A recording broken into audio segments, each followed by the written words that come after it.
en ce qui concerne la médiation européenne et celle de M. Sarkozy, président de l'Union européenne jusqu'en décembre prochain, il faut remettre les choses un peu dans leur contexte. La France et l'Allemagne, au dernier sommet de l'OTAN, avaient retoqué, c'est-à-dire avaient repoussé la demande de la Géorgie et de l'Ukraine à l'entrée dans l'organisation du traité de l'Atlantique Nord. Et apparemment, bien leur en a pris, puisque si la Géorgie avait, par hypothèse, intégré l'OTAN, au titre de l'article 5, les membres européens de l'OTAN eussent été obligés d'entrer en conflit avec la Russie à leur côté. Donc vous voyez, nous aurions eu une conflagration majeure ou un risque de conflagration majeure. Alors, la médiation européenne, eh ben, elle a une marge de manœuvre qui est assez étroite, parce que, au fond, la politique européenne n'est pas celle de Washington, elle est même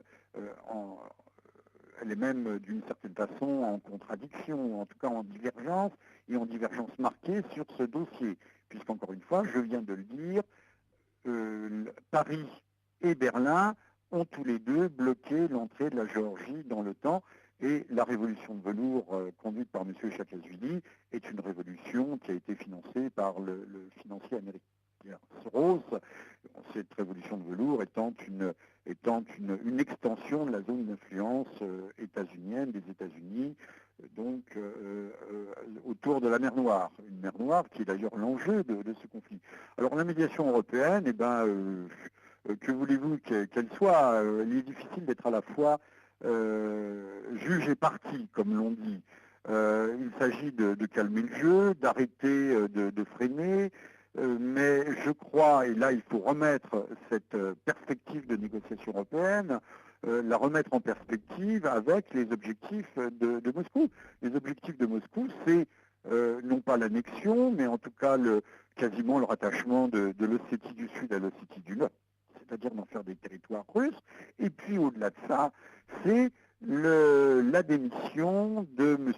Saakashvili. Alors dans ce que l'on a appelé la guerre des communiqués, les Russes, tout de suite, apparemment, ils avaient déjà un scénario Moscou avait un scénario qui était déjà bien en place.